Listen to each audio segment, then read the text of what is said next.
head of the UN Agency for Palestinian Refugees, says Israel's recent attacks on the agency are part of a push to remove it from the Gaza Strip. Israel accused some UNRWA staff of involvement in the October 7th attacks, but a review of the agency's operations released on Monday stated that Israel has not provided supporting evidence for its claim. Well, joining me now is from the United Nations, is the Commissioner of UNRWA, Philippe Lazzarini. Thank you very much indeed for being with us. The report that we were talking about was the one put together by the former French Foreign Minister, Catherine Colonna. There were a list of recommendations that it made to ensure accountability so that UNRWA could demonstrate its neutrality. Do you think that will go a significant way to stopping the kind of allegations being made against the organisation? Or do you think this is something that you're simply going to face for a long time? So first of all, thank you for having me. I really hope that the report will help us to restore the confidence of our partners and the donors. The Secretary General and myself have welcomed the report. We have welcomed also the recommendation, and you might have noticed that the report clearly indicated that the agency already have a number of robust mechanisms to deal with a neutrality issue, and that these mechanisms are above, I would say, the standard of many other agencies or international NGOs. But because of the nature of the conflict we are dealing with and the complexity of our environment, it is needed to do even better. And this is the reason why we embrace, and I embrace, the recommendation made by Catherine Colonna and her team. And we are now preparing a response plan to follow up on this recommendation. During your press conference, you gave a long list of the level of damage to UNRWA property and, of course, the effect that this has had on UNRWA staff, the arrests that have been carried out and so on.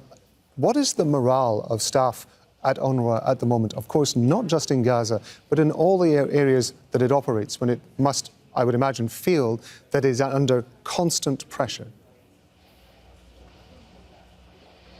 Yeah, UNRWA is under constant attack, constant pressure, constant call of dismantling, constant administrative harassment, and also constant, I would say sometimes, social media assassination. And this has definitely an impact on our staff. You might also have seen over the last few days, there have been an opinion poll, and also within the population in the West Bank and in Gaza, there is a deeper anxiety that if the agency is dismantled, that this would also put an end to the two-state solution. I was at the Security Council last week, and basically I told the member that the attack on UNRWA have nothing to do with neutrality issues, but in reality they are motivated by the objective to strip the Palestinian from their refugee status. You also mentioned in your press conference that within 24 hours of the allegations originally being made by Israel about members of UNRWA allegedly taking part in the Hamas-led October 7th attacks in southern Israel, 16 to 18 countries have pulled their funding. How concerned and how worried are you that countries are prepared to pull funding so quickly before allegations are actually determined to be founded? That shows also the unprecedented crisis and challenges the agency is currently facing and dealing with. It is true that 16 countries within 48 hours announced their pause, but the good news is that since most of the countries have reviewed the decision and have reinstated the contribution to the agency. At the time they took the decision, the agency basically had no visibility anymore about its financial contribution.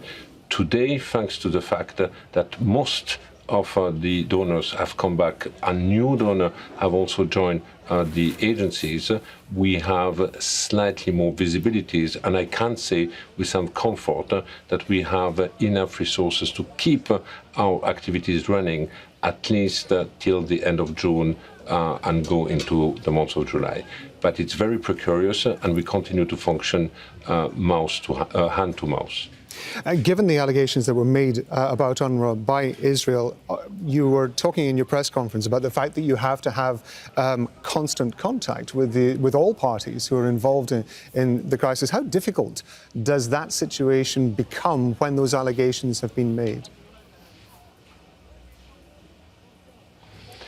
Well, you know, once the allegations have been made, they had a considerable negative impact on the agencies. Some confidence have been temporarily broke with the member states, so we had to redouble our effort to restore this confidence. Now, the Colonna report, supported by the Free Institute, is an key element to restore the confidence with the member states. How confident are you now that UNRWA is in a position to be able to deliver the aid that people in Gaza and elsewhere so badly need?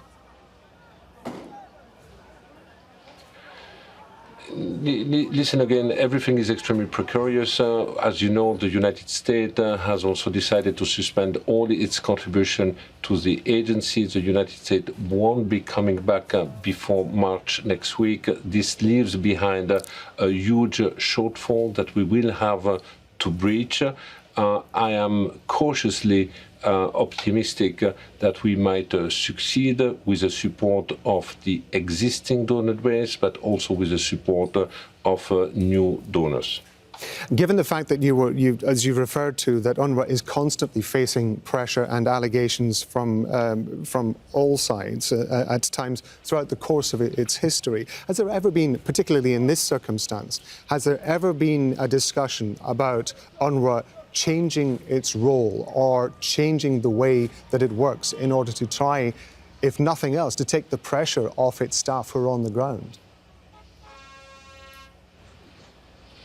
We have tried to initiate a number of discussions related to a partnership. As you know, this year is marks 75 years of UNRWA. Before October 7, I wanted, in fact, to initiate a discussion about can UNRWA alone continue to be the fully inclusive service provider for the Palestinian refugees, especially in the absence of a political horizon, because we have seen that the interest of the donor to support the agencies has also decreased over the years and before the conflict in Gaza. So this type of conversation definitely needs to take place, while at the same time we have to make sure that this conversation do not weaken the future right of the Palestinian refugees, and this conversation takes place under, I would say, the principle of Resolution 302. You said that your staff on the ground had been telling you that there had been some improvement in the number of aid trucks that were getting into Gaza. I believe that you quoted a figure of the average was about 200 a day. At peak, there had been over 300. Talk to us briefly, sir, about the priorities that UNRWA has in terms of the kind of aid that it is trying to supply in Gaza. I mean, this development shows also that if there is a political will, we can increase the number of trucks. We can increase the volume of the supply which enter into Gaza. So it is true that over the last few days, there have been some improvement. My colleagues on the ground, for example, indicated that the last convoys entering into the north have not been assaulted by desperate people who would have struggled to get a part of the assistance of a truck. So all these are signs that there are some slight improvement, but to reverse the looming, I would say, hunger and starvation taking place in the Gaza Strip, we need this supply to be uninterrupted and at the same scale in the foreseeable future. I just want to ask you, sir, before we let you go, just very briefly, in terms of UNRWA's experience on the ground, particularly in Gaza, how, if at all, is that going to affect how UNRWA deals with situations similar to this in the future? Will you be reassessing the way that you approach your services in situations like this? First, we have also to look into the recommendation of the Colonna report, because maybe some of them might also impact the way we might deliver services in the future. We have an action review taking place in real time right now regarding our operation in Gaza, and we will certainly also learn some lessons to be applied in future context if, and God forbid, there is again a conflict. Philippe Lazzarini, we appreciate you being with us on Al Jazeera. Thank you very much indeed for your time. Thank you. Make sure to subscribe to our channel to get the latest news from Al Jazeera.